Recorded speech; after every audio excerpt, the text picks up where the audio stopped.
Hello. We on? I think we're on. I have to check. Does this automatically sync up to Instagram? No. It's alright.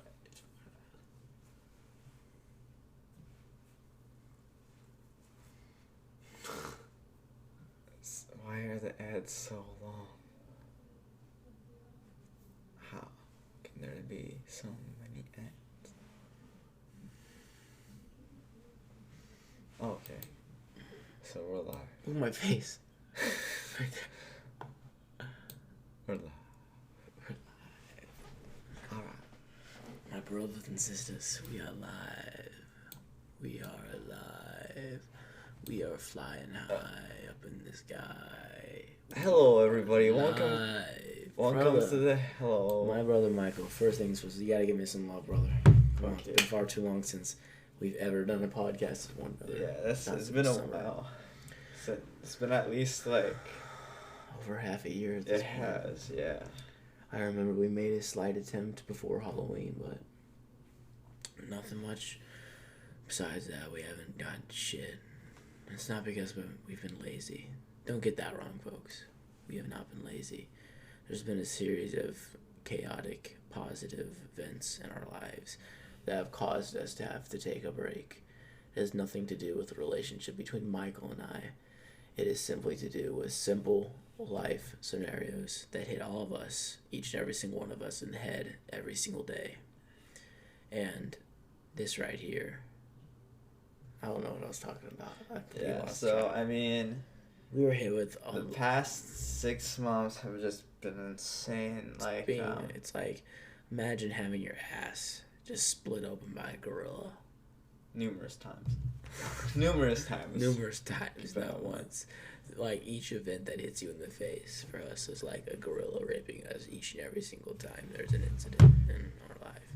So it's been pretty shitty. I understand that we're live, Michael, Yes. but it doesn't matter at this point. It's a chill one. We're here to talk. We're not here to read out a long description that we've already written down before this podcast ever was recorded or sent live. We're not reading off any scripts. We don't have papers before us. This is coming from our heart and souls. And us giving our true opinions on how we see life, our true stories that we faced, the whole 9 yards. We're not here to bullshit you tonight, guys. We are here to be honest. Yep. I have to say that there's no really reason to like follow some sort of rigidity to it, basically. I mean, it's just like you can't be all formal and nice about it because it's just insane. There we go. Okay. You just can't because, if you... There we go. All right. So it's just, you try following the rules and it just fucking hits you back and you're like, what the fuck happened? I thought I would get the prize.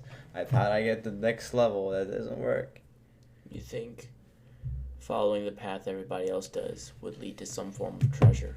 Why else would everybody walk down that road? There must be something awaiting us at the end. But following the other people that are following an establishment never set up to benefit us, but to crush our souls. There's no point to following those rules. There's no point to following the path that the others are following, because in the end, there is no treasure. You were being lied to. You were being suppressed.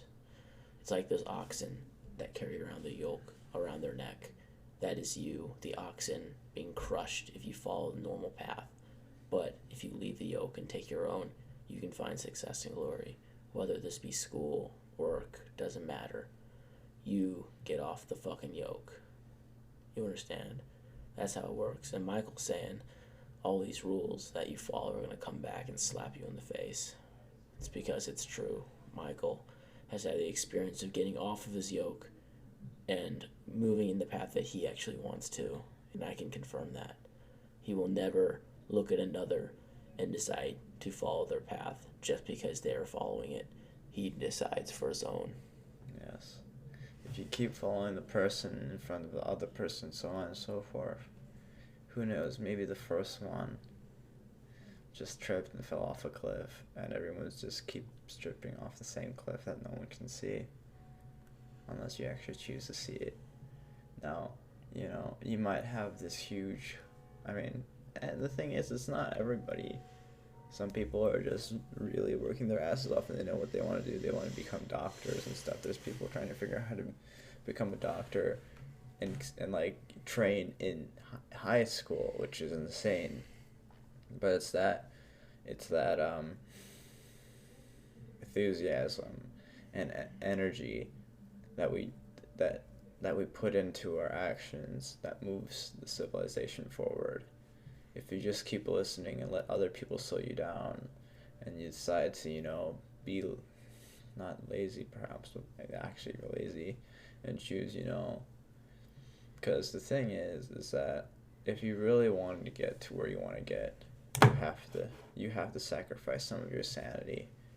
Unless it's like maybe your goal is to wake up like 30 minutes later than usual or earlier or something. You have to get off the fucking couch, look at yourself, and be like, I want to do this shit. What am I going to sacrifice? Sometimes you don't have anything to sacrifice. But that's usually because there's nothing to sacrifice to begin with. You can't eat the chicken dinner without killing the chicken, is what Michael is saying. You have to put something in. You have to sacrifice something in order to get what you want out of this world. There is no such thing as a free lunch. Yeah, There's never been such thing as a free lunch. You have to work and grind your ass off in order to get what you want in this world. And it doesn't matter how fucking talented you are or how easily things have come. No matter what, every single time some random person goes and is halfway through their life, everybody has in America. They don't have this fucking shit in any other culture, because they just keep even the elderly, they try to be useful citizens in some countries, but in America, there's this midlife crisis bullshit, okay? And obviously, psychologically, if you're in a thing where they really stress that shit out, you're gonna look back and you'll be like, oh fuck, now I have 40 years where I'm getting closer to death, But at that point, they're just done. So when they're done, they don't want to have other people go ahead of them, because then what was the point of their whole life? They just lost, basically. So you can't follow the person in front of you, because usually they have a fuck up they don't want to admit, so they push it down upon others. It's insane. It's insane to wonder what goes through a human's head. Of course, you feel your entire life's work will be in vain if somebody passes you up. All humans have that feeling. But you mentioned something earlier, the progress of our species and our civilization. That can only be achieved if somebody is better than the next. If nobody was better than the next, we wouldn't be here right now. Everybody would just follow the cavemen deciding to spark up a fire and not go out and hunt or bring back the rewards.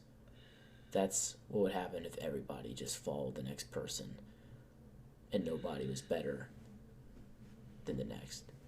The problem is, in order for the next to come, humans have to be generous enough to share their experience, their wisdom, their knowledge to the next generation, to the next person, in order for them to succeed and pass them up. But we are so reluctant to do so, and it causes our entire civilization's progress to just be rendered because of these people's reluctancy to actually share and actually bless us with their knowledge.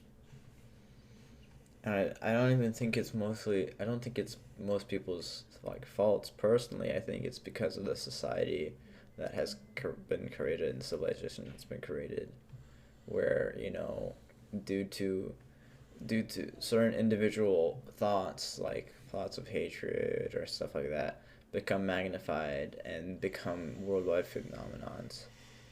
And now it's like, even if your parents tell you to do something or whatever, you're not gonna listen. And the thing is now, more and more times, um, they don't. I mean, there isn't much of a vigor. You'll see that. You'll see that with obviously this is anecdotally, but you see with immigrant parents, their fucking children are trying have to get all A's. They have to, they have a tutor and shit, all that stuff. I mean, from the American families that I've seen, and keep in mind, I live in America, there's more of a complacency. Like, yo, just don't fail your classes. Try to get higher than a C. So it's like, there's already that kind of complacency with everything. You'll make it, you'll get your job, all is going to be fine. I don't understand. Why is it that so many Americans are cut so much slack for their children? Why is it? Because they didn't, I mean, I guess they didn't like being parented that way, so they were like, you know what, I have a good, I'm just not going to do that, So they're like, okay, here's my child, he wants to do this, I guess I'll let him, because why not, right? Is it that easement, the lack of viscosity in the grain of their discipline? Is it that in which is causing so many of us to go down wrong roads and make poor decisions? Like, you walk down the street and you see somebody with Lucky Charm hair. You see these people with Lucky Charm hair walking down those streets. Yeah. They make no sense at all. They have no logical argument. They're absolute jokes of humans. And that is all caused by the lack of that discipline in the home lives, isn't it? I guess. I mean, maybe their hair isn't really much of an issue. Perhaps. Depends. I mean, if it really is an impediment to... They walk out every morning knowing their lunacy of a human. Do they? Every morning. How do they know? No one looks in the mirror and decides that their hair looking like Lucky Charms is a sane idea, Michael. They are lunatics, psychopaths of humans. And those listening, I'm not sure if there is anybody listening, but understand that frogs have bright colors due to their high potency of poison just from the touch of their skin from the oils they emit through their pores. Okay. Those same colors are the colors of the men and women who dye their hair like Lucky Charms. Hey. This is not a mere coincidence.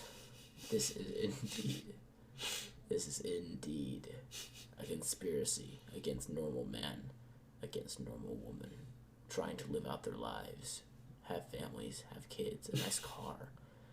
These are the people that are intoxicating Western culture and destroying our values. And it is those who are liberal on these issues. They're just the agent of chaos that will reign upon Western civilization.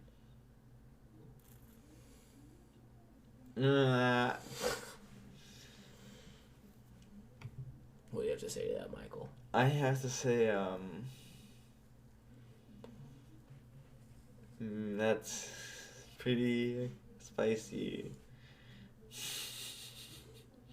I would say, man, I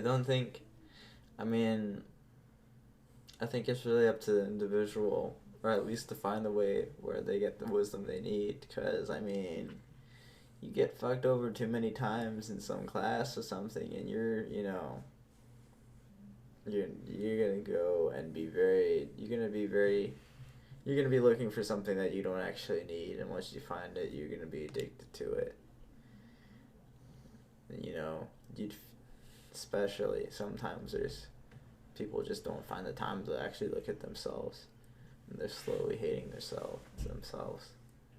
That's fine, but at some point, you're just like, what the fuck am I doing?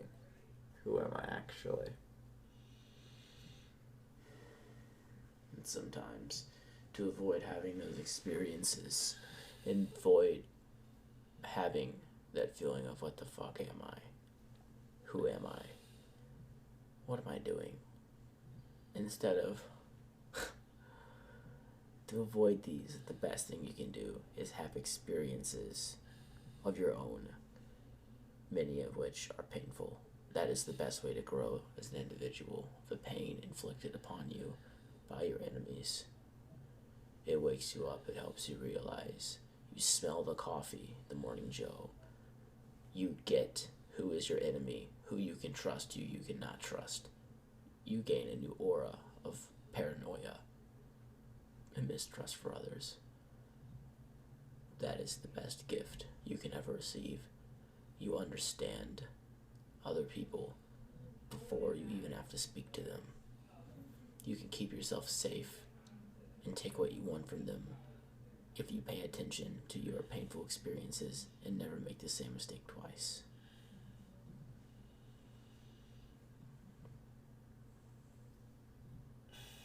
So, I mean, the thing is that it sounds really weird from us, because it's like, oh, we're high schoolers and shit, and you're in the same boat. But just because we're inside some sort of container doesn't mean that there isn't a hole in that container. Okay? You can keep living inside the boundaries that are always established. Or, I mean, you can find the hole in the container and break out and choose your own path. Just because the world defines something in this specific region doesn't mean that everything that's real is in here. There are things that are not defined in there. They're like undefined and shit. But you don't know if they're real unless you go out there and find it, man. You have to go out and look and have your eyes open, you know? Eyes open. How do you keep your eyes open? Vigilance. You have to be vigilant and skeptical. But to be vigilant and skeptical, you have to have a reason to. No one is born with the awareness of vigilance. No one is born with a skeptical attitude. All they have to do is cry, and there will be a parent at their side cradling them, treating them like a king. What causes them to gain that? Those experiences. To avoid the experiences, you have to have suffered them prior in order to build that vigilance, to keep your eyes open, to avoid these other experiences. But how do they learn how to do that without having an initial heartbreak, an initial blow, the beginning of their vigilance? That's how every living organism continues to survive, is that they either die and they don't get passed on, or they live, or they learn how to react properly to the stimuli within their environment. They avoid the obstacle, and then they continue to propagate due to their reason, due to their behavior, due to the responses to the outside environment. But the real question is, Michael, what's the point of animals doing any of this? What's the point of us doing any of this? What's the point of our existence? Because there is no reason to do anything else. If our existence is pointless, or must we create the point of our existence? The living souls in our body have a will of their own, and their unified will is that they want to continue living, or even if they die in the process, whether that's copying their information over to the next time period, whatever they want throughout time to have some sort of living species or version of themselves propagated and alive at that time. It's the nature's scream for existence. The way life forms exist is that it's the innate planet that is suitable for life forms. It will find ways towards surviving in the extreme cases, and you'll have the weaker ones who have been surviving in much more calmer environments. So, weak, strong. What is the meaning of these words, Michael? For one to be weak, for one to be strong. How would you define not only the words, but what would make someone weak or make someone strong? Weak and strong. is not just a physical thing. It has to do with your will. Your will, the way you approach the world. You know, if you have a weak will and you don't push yourself and you walk away whenever there's something uncomfortable, then you have very little will. Things will fall and they may just so happen to occur. But could you actually really tell yourself, I worked for everything I did? To a certain extent, maybe, but many things just happen, and they're not necessarily the best. Now, if you're strong-willed, then you decide that you will move around, and you will jump at, and try to collect as many opportunities as possible, even if they first appear that they're not achievable or you can't go to them. Because the way that this world works is there aren't rigid boundaries. The boundary between me and a specific object is simply fake.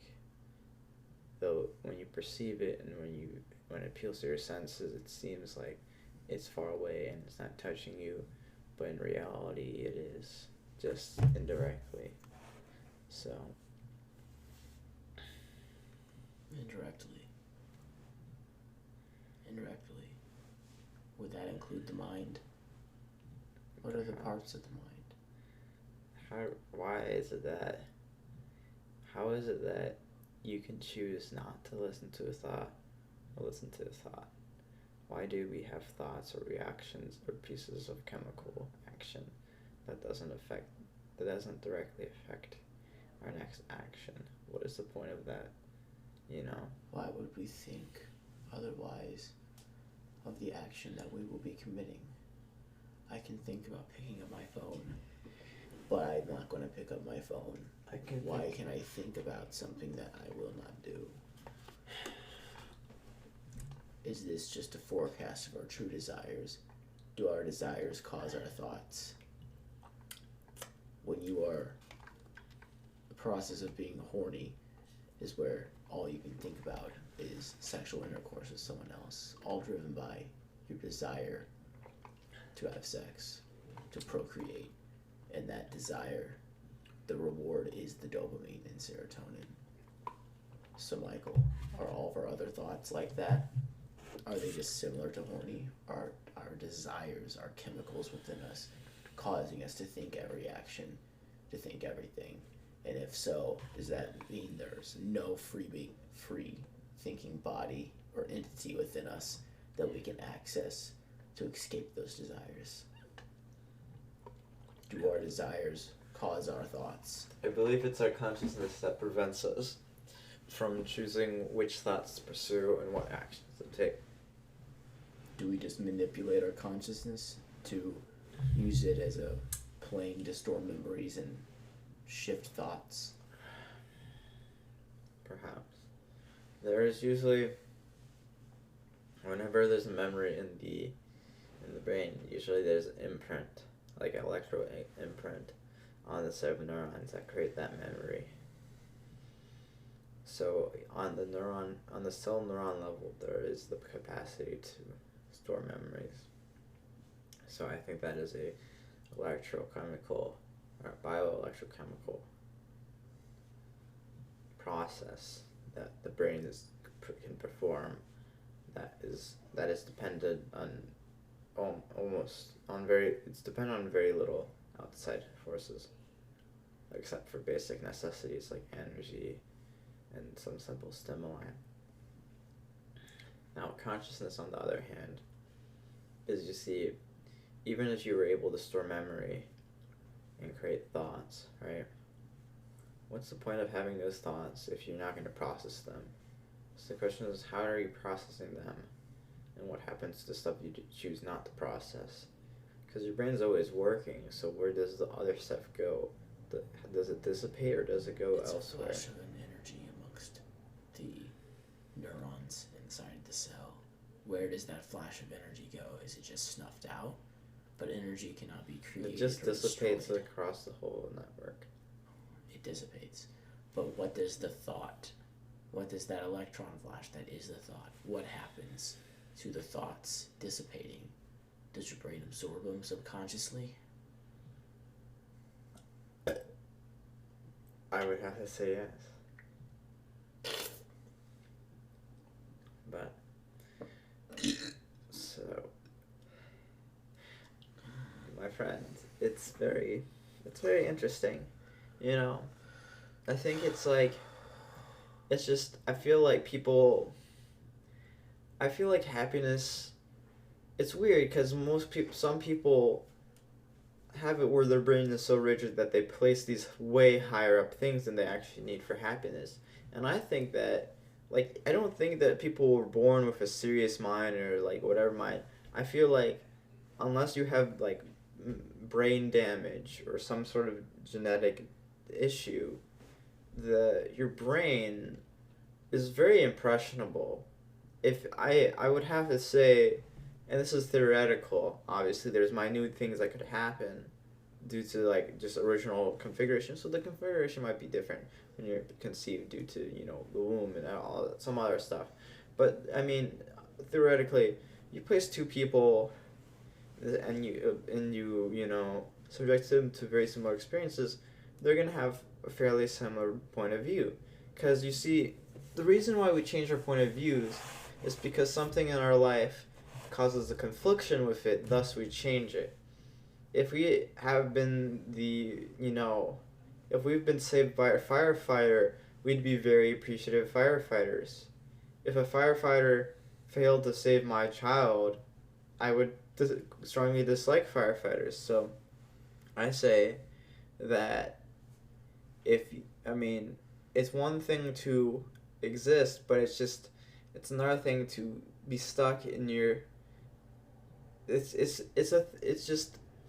You limit yourself when you stick to a very consistent viewpoint of the world, and you don't open your eyes and look around and see what's actually challenging it, basically. Because when you don't, what happens is you go on a path, and this happens with anybody. It happens to me and Carter too.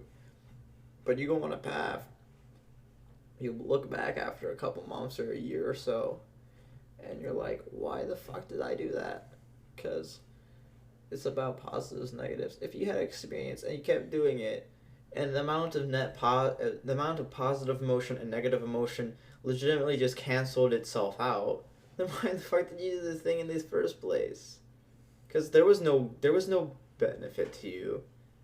The negative outweighed the positive unless you wanted a balanced experience like that. But you would prefer that those painful learning experiences don't happen as often as you get rewarded. Because, you can play a gamble, but, I think it's just we get ourselves stuck in a cage and we don't look outside it. And that's why there's certain people who are, making low income or something, but they still play, a guitar or a banjo, and they say they're the happiest guys in the world. But how can some guy who's, maybe, really poor and living out of the streets be happy when there's guys who are, has families of 2 or 4 or something, they're working their asses off, and they're like, oh, I got everything, but I'm not fucking happy.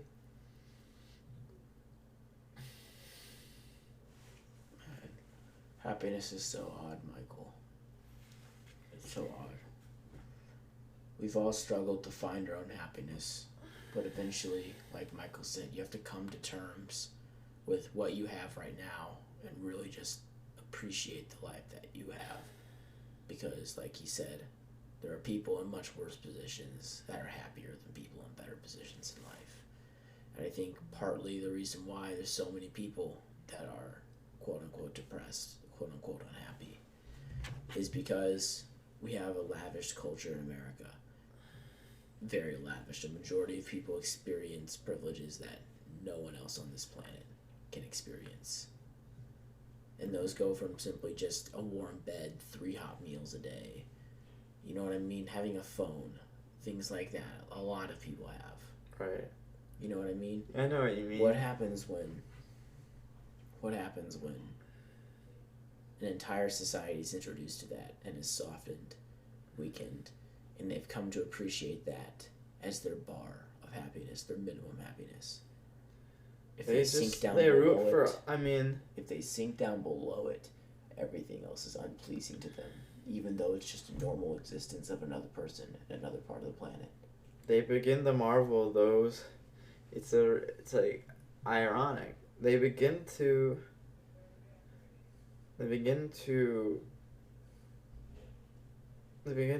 marvel at those who are able to get by without such necessities.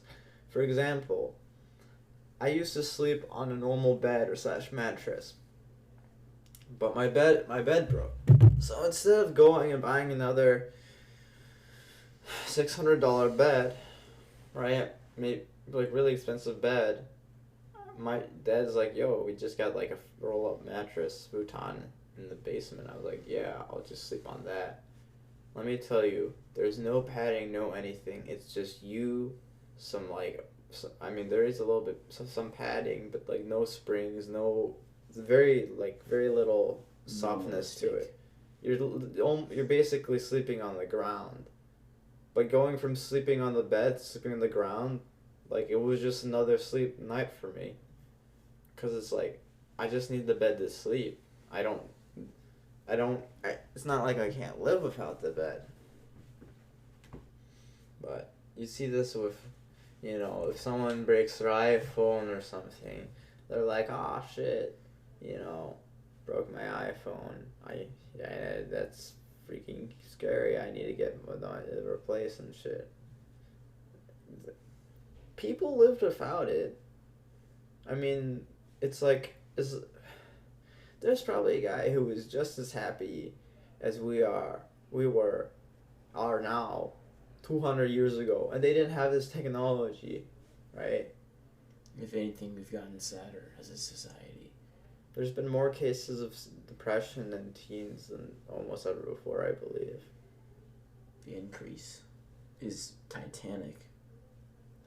There's no logical explanation for the increase in depression other than some of the shit that Michael and I are discussing. Like, it's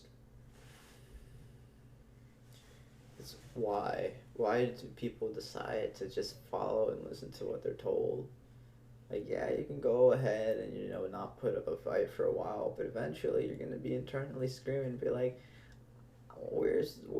this is not the life I want, and you're just not, like, you can go ahead and, like, just stay in that little bubble, but, like, you're going to be like, what the fuck am I doing here? This is boring as fuck. And somebody is going to be like, oh, that's how life is, just deal with it, man. Right? That's not how you should live your life. You gotta be like, oh, fuck, this sucks, I wonder why. And you figure it out and you do that thing instead. Not just stay where people want you to stay. That's so true. Everybody's going to want you to stay lower than them. It is up to you to crush them and jump over them and find a way to climb yourself. Don't trust other people. Never trust anyone. Climb your way up yourself.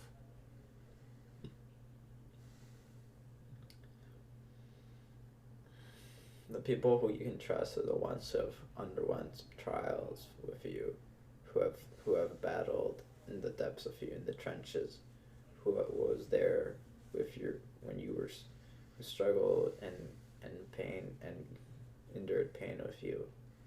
Even still, several catalysts that could occur where they decide to change their mind and blame you for their tragedy. You were there when all that happened. So what other reason could it have been? Maybe it was because of you. They'll think, oh yeah, maybe it was because of him. He was there, so maybe if I cut him off, then I'll forget all that dark trauma. Trauma's still fucking there.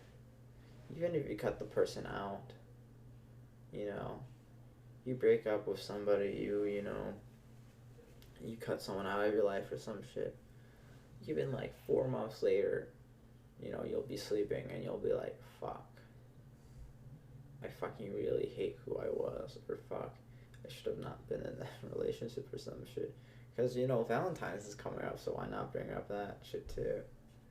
But it's just like, you really want to be like that?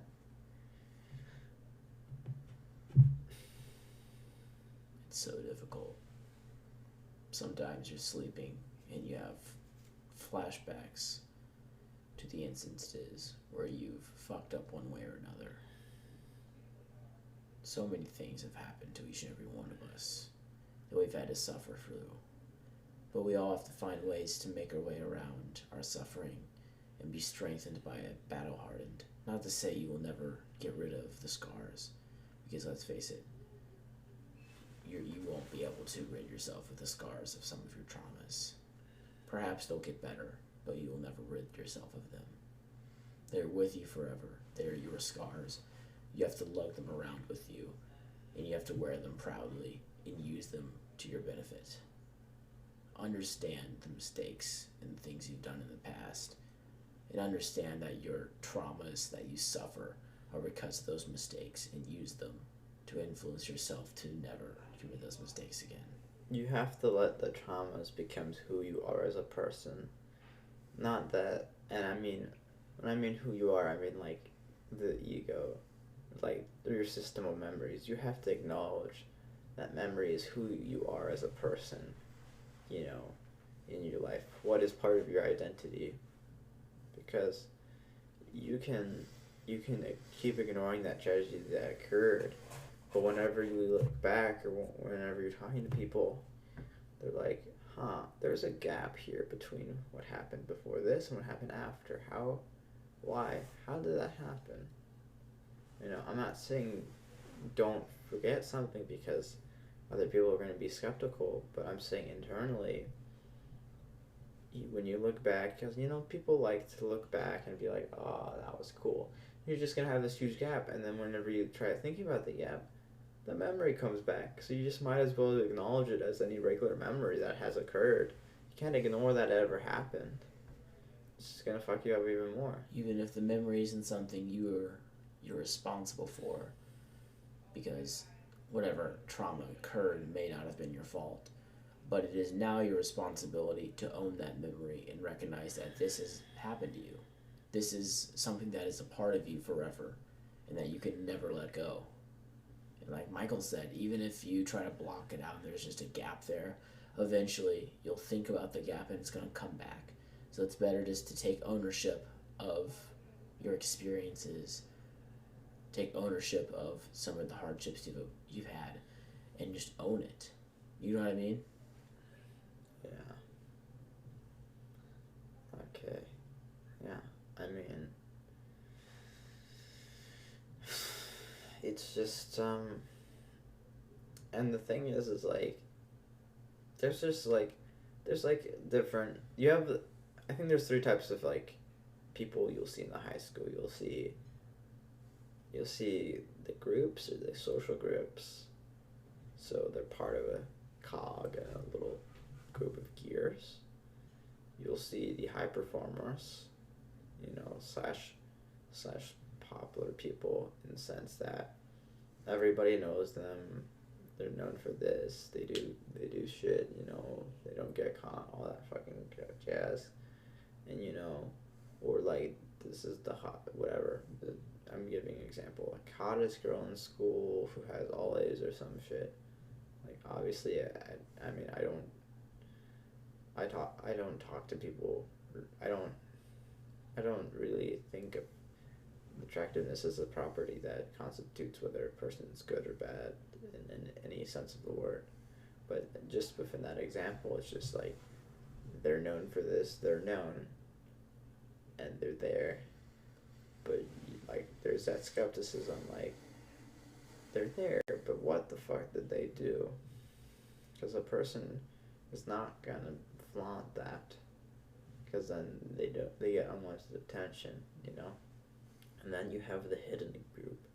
You have the artisans, the ones who are keeping everything afloat,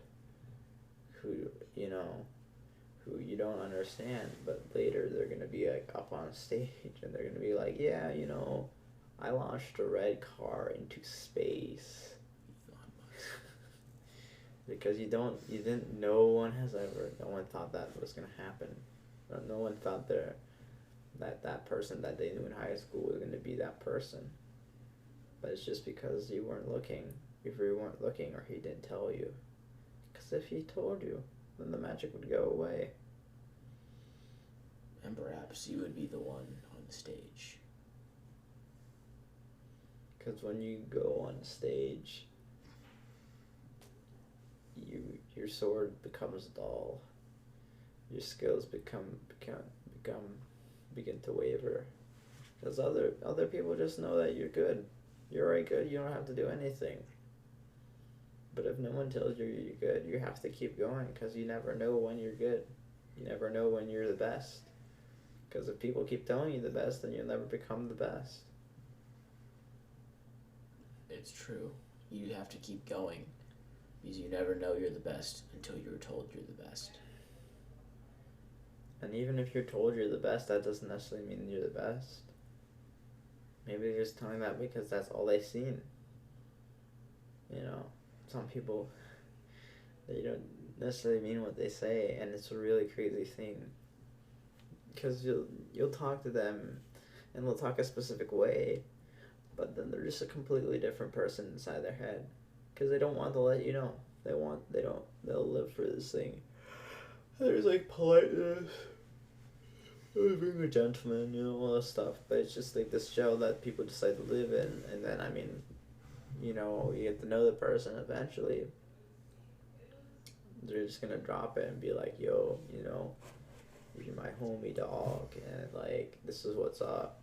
Instead of just being like, yeah, went the track, was good, ran, my muscles are sore, I got this girlfriend, it's all good, man, so much homework, it's a piece of shit.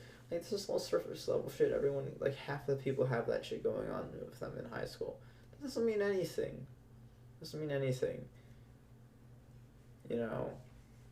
Chances of getting a companion, unless you fail to take certain steps, like, you have a good chance of finding a companion most of the time. Sports, you can do sports whenever. There's recreational teams. Like, homework, you can still have fucking homework in college. You're still gonna have work. It doesn't fucking matter. It's gonna be the same thing. So if all you told me is this shit, I'm gonna be like, okay, I really don't give a fuck, man.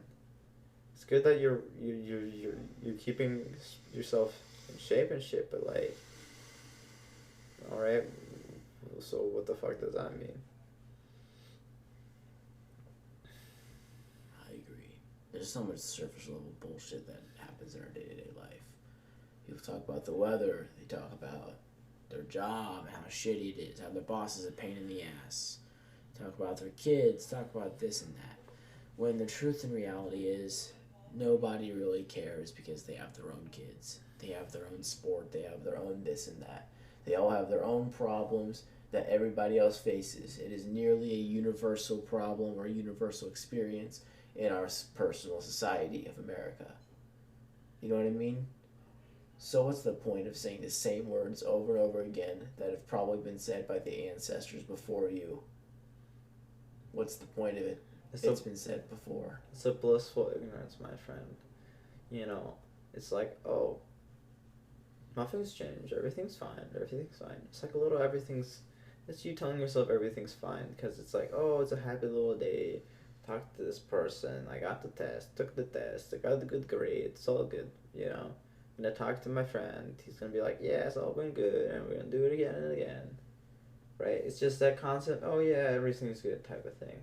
They just see their life as everything's good because they cannot see outside of what their life could be or where their life is going on their current path. They don't see it. It's impossible for them to see it. They have no awareness of what's happening, and they are not fearful of the why questions. You and I are too endowed into the why of some things. Way too endowed. And there's people like us. Other people are blissfully ignorant not knowing how or why the world works the way it does. And it is those people that live their lives stupidly. It's and just why like Michael and I can get paranoid from time to time. it's just like you'll see a lot of people, because a lot of people don't try to keep themselves wise and in the know, and they kind of just, if they're taught something, they don't challenge it. So you do something and they're like, oh god, this guy, what the fuck is he doing, this is weird or some shit. It's just because they've created a narrow view of the world for themselves. And I mean, this isn't all people, of course. It's just, it's a overwhelming amount. And it's just like, for some people, they just feel this responsibility because it's just like, I mean, someone else could do it, but it's just like, if you know you can do it and you don't want the world to fail, like, why would you sit and just not do what you think you can do? It's just like, and if you're you're complaining about the system and everything, why don't you just, like, do something about it? You don't have to sit around and bitch. You can do something about it. You can change it. And you know you can. You just doubt yourself. Most people doubt themselves. Most people are too lazy to realize the potential that lies within their heart and souls. There's fires in everybody. It's all a matter of waking it up and awakening their spirit and using it to generate willpower and fuel for the mind.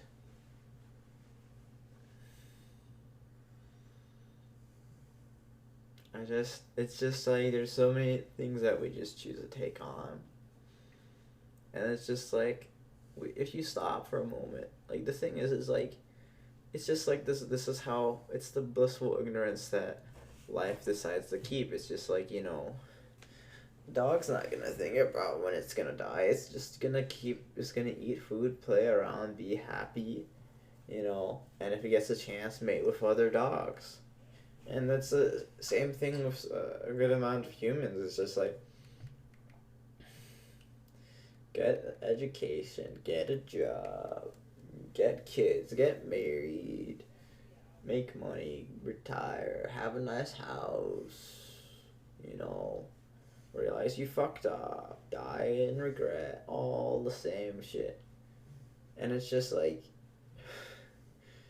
yeah, you can do that. I mean, you're gonna have some pretty beautiful moments in between, but it's just like, yeah, it's like, you can have a long life, or you can have a short life, but it's a lot happier, basically. No, I'm not advocating for the use of drugs, because that's not the best way to achieve happiness. But it's just like, why would you want to strain out something that's already really painful and has no end if you're not changing anything?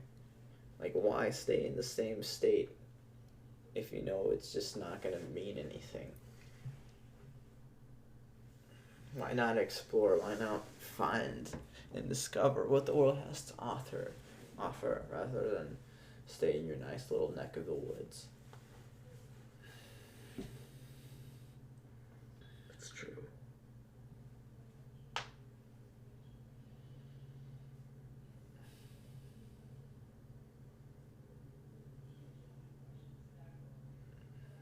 I'm out of things to say. We talked about high school and life.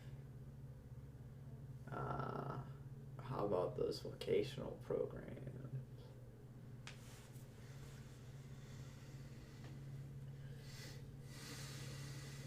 Do you want to start? Oh, yeah. So, I mean, because I don't really think I get the most value out of high school, I do this thing called Spark, and it's a program funded by the school, and it's just a school program essentially, and allows people who just think they have a really good declared vision to go out and pursue what they want to do, whether that's building robots, programming, building software, building a business, becoming a surgeon, becoming a doctor, They give you the time to do that. And the same thing with self-tech. You get a period of a good chunk of the day to do what you actually want to do, rather than stick around in the classroom where you've just been fed up because it just doesn't do shit for you anymore. Because everything that's there, you can just look up on your fucking phone. Everything that's there, you could figure out on your own time if you need be, right? No, they just still teach you this stuff. You know, they still teach you, like, hey, have you read this book? No? Oh, you read it. Oh, how was the book? How about you write a 3-page essay about it, right? Yeah, okay, good job. Here, write another essay. It's just like you don't see the real life purpose in that. And, you know... Makes you question if there is a real life purpose of it. Past some point, it becomes entirely pointless if it's not the field you'll be going into. It makes no sense. Right. I will never be a chemist. I will never be a physician. I will never be anything medical related. Why do I then need to understand math, physics, science, all of these different things? What's the point of learning about these things when it will not relate to my field? Unless I am just in terror, not understanding the why behind every atom, every person, every chunk of history, behind everything there is to know. Unless I am terrified of not knowing the whys of these, there is no point of learning it. So, I mean, that's why I do Spark. And, you know, I work on projects and stuff that I want to pursue. And I mean, and through that, I do make some poor decisions. I've taken up so many projects that my life is currently go to school, eat food, go to Spark, code, take a nap, do homework, do more code, go to sleep, you know, over and over again. But, I mean, either way, it's just like that code that I write, that stuff I build on my own time. That's something I decided to sit down and do and take with my bare hands.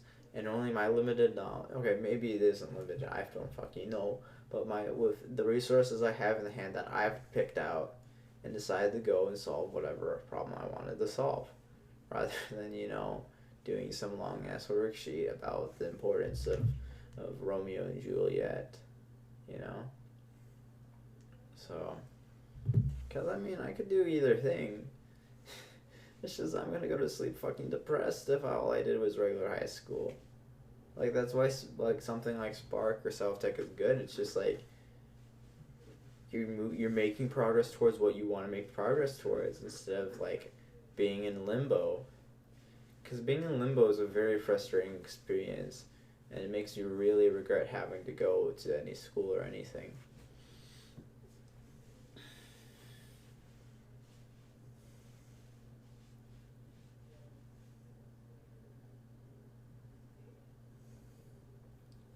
Yeah. Oh, what to say? The computer screen's been tripping me. How is it tripping you?